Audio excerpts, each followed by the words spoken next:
ಜೈ ವಾಸವಿ ಶ್ರೀಮಾತಾ ಸ್ಯಾರಿ ಕುಚ್ಚು ಡಿಸೈನ್ಗೆ ಸ್ವಾಗತ. ಇವತ್ತು ನಾವು ಕಾಂಚೀಪುರಂ ರೇಷ್ಮೆ ಸ್ಯಾರಿಗೆ ಯಾವ ರೀತಿ ಕುಚ್ಚು ಕಟ್ಟೋದು ಅಂತ ನೋಡೋಣವಾ.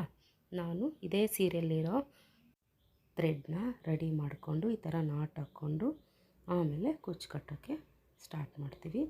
ಈ ಥರ ಥ್ರೆಡ್ನ ಯಾವ ಥರ ಈ ಥರ ಗಂಟು ಕಟ್ಕೋಬೇಕು ಅನ್ನೋದು ನಾನು ಒಂದು ಶಾರ್ಟ್ಸಲ್ಲಿ ಹಾಕಿದ್ದೀನಿ. ಅಲ್ಲಿ ನೋಡಿ ಯಾವ ಥರ ಕಟ್ಟಬೇಕು, ಯಾವ ಥರ ರೆಡಿ ಮಾಡ್ಕೋಬೇಕು, ಈ ಥರ ಕುಚ್ಚು ಕಟ್ಟೋಕ್ಕೆ ಅನ್ನೋದನ್ನೆಲ್ಲ ಹೇಳ್ಕೊಟ್ಟಿದ್ದೀನಿ. ಅದರಲ್ಲಿ ನೋಡ್ಕೊಂಬಂದು ರೆಡಿ ಮಾಡ್ಕೊಳ್ಳಿ. ಆಮೇಲೆ ಆ್ಯಸ್ ಯೂಶ್ವಲ್ 157 ದಾರ ತೊಗೊಂಡಿದ್ದೀನಿ. 2 ಕಲರ್ ಕಾಂಬಿನೇಷನಲ್ಲಿ ತೊಗೊಂಡಿದ್ದೀನಿ. ಈ ಸೀರೆ ಯಾವ ಕಲರಲ್ಲಿದೆಯೋ ಅದೇ ಕಲರಲ್ಲಿ ಕಾಂಬಿನೇಷನಲ್ಲಿ 2 ಕಲರ್ ತೊಗೊಂಡು ಇವಾಗ ಕುಚ್ಚು ಹಾಕ್ತಾಯಿದ್ದೀನಿ.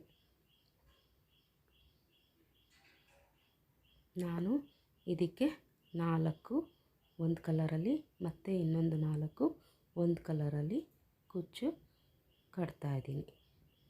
ನೀವು ಯಾವ ಥರ ಬೇಕೋ 2 ಬೇಕೋ, ಒಂದೊಂದು ಬೇಕೋ, 4 ಬೇಕೋ, ಒಂದೇ ಕಲರಲ್ಲಿ ಬೇಕೋ ಆ ಥರ ನೀವು ಕಟ್ಕೋಬೋದು ಕುಚ್ಚನ್ನ. ಈ ಕುಚ್ಚಿಗೆ ದಾರ ಯಾವ ಥರ ತೊಗೋಬೇಕು, ಎಷ್ಟು ತೊಗೋಬೇಕು ಅನ್ನೋದನ್ನು ನಾನು ಇನ್ನೊಂದು ವಿಡಿಯೋದಲ್ಲೂ ಹೇಳಿದ್ದೀನಿ. ಅಲ್ಲಿ ನೋಡ್ಕೊಂಬನ್ನಿ. ಹೊಸದಾಗಿ ನೋಡ್ತಾ ಇರೋರು ಸಬ್ಸ್ಕ್ರೈಬ್ ಮಾಡ್ಕೊಳ್ಳಿ, ಲೈಕ್ ಮಾಡಿ, ಶೇರ್ ಮಾಡಿ. ಏನಾದರೂ ಡೌಟ್ಸ್ ಇದ್ದರೆ ಕಾಮೆಂಟ್ ಮಾಡಿ. ಬೆಲ್ ಐಕಾನಲ್ಲಿ ಆಲ್ ಅಂತ ಸೆಲೆಕ್ಟ್ ಮಾಡ್ಕೊಳ್ಳಿ.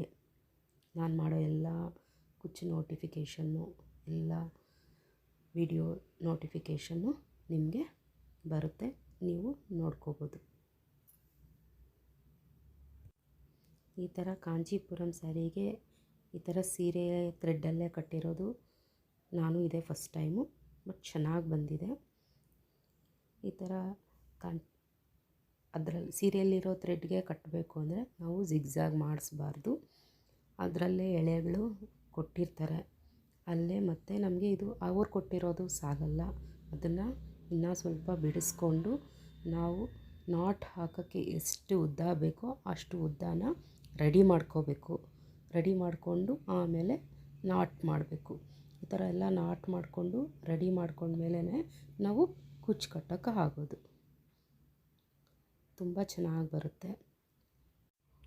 ರೇಷ್ಮೆ ಥ್ರೆಡ್ಡಲ್ಲೇ ಹಾಕ್ದಂಗೆ ಇರುತ್ತೆ, ತುಂಬ ಚೆನ್ನಾಗಿ ಕಾಣಿಸುತ್ತೆ.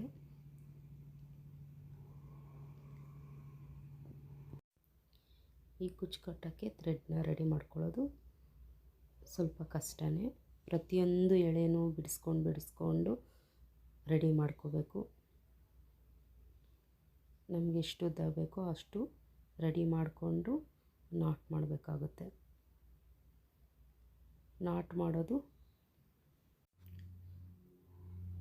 ಇನ್ನು ಸ್ಟಾರ್ಟಿಂಗಲ್ಲಿ ಕಲಿಯೋರ್ಗಾದರೆ ಕಷ್ಟ ಆಗುತ್ತೆ, ಬಟ್ ಪ್ರಾಕ್ಟೀಸ್ ಆಗ್ತಾ ಅದು ಈಸಿ ಆಗುತ್ತೆ.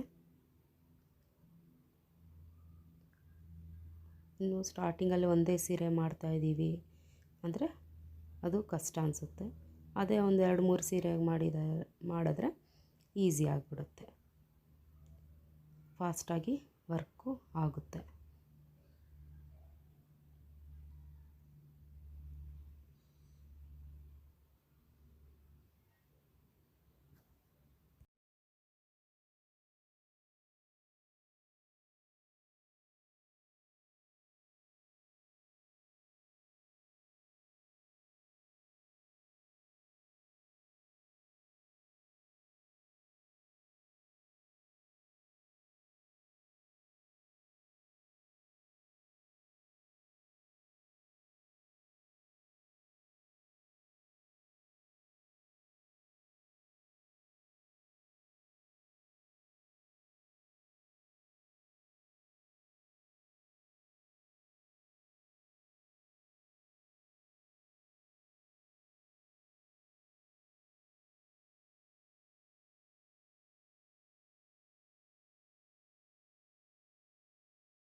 ಈ ಥರ ಸೀರೆ ಪೂರ್ತಿ ಹಾಕ್ಕೊಂಡು ಹೋಗಬೇಕು. ನಾವು ಈ ಥರ ಟ್ರಿಮ್ ಮಾಡ್ಕೋಬೇಕು. ಒಂದೇ ಲೆವೆಲಲ್ಲಿ ಕುಚ್ಚು ಇರುತ್ತೆ. ನೋಡಿಕೊಂಡು ಕರೆಕ್ಟಾಗಿ 1 ಇಂಚು 1.5 ಇಂಚು ನಿಮ್ಗೆ ಯಾವ ಥರ ಬೇಕು ಅಂದರೆ, ಎಷ್ಟು ಉದ್ದ ಬೇಕು ಅಂದರೆ ಅಷ್ಟು ಉದ್ದ ಇಟ್ಕೊಂಡು ಕಟ್ ಮಾಡ್ಕೊಳ್ಳಿ. ಆವಾಗ ನೀಟಾಗಿ ಕಾಣಿಸುತ್ತೆ.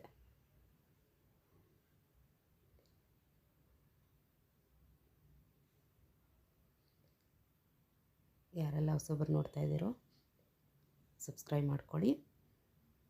ಯಾರೆಲ್ಲ ಸಬ್ಸ್ಕ್ರೈಬ್ ಮಾಡ್ಕೊಂಡಿಲ್ವೋ ಅವರೂ ಸಬ್ಸ್ಕ್ರೈಬ್ ಮಾಡ್ಕೊತ ನೋಡಿ, ಲೈಕ್ ಮಾಡಿ, ಶೇರ್ ಮಾಡಿ.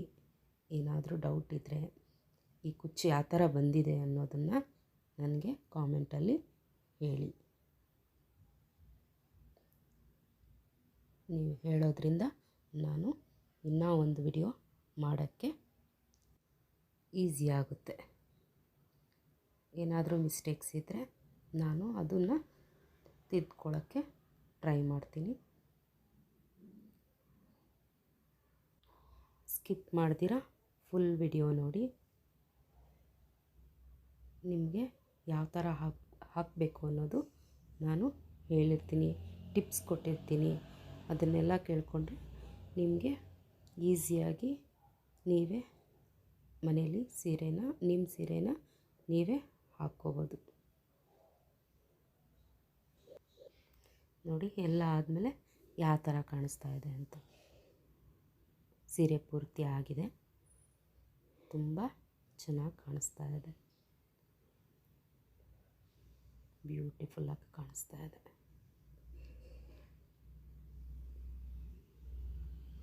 Thank you for watching.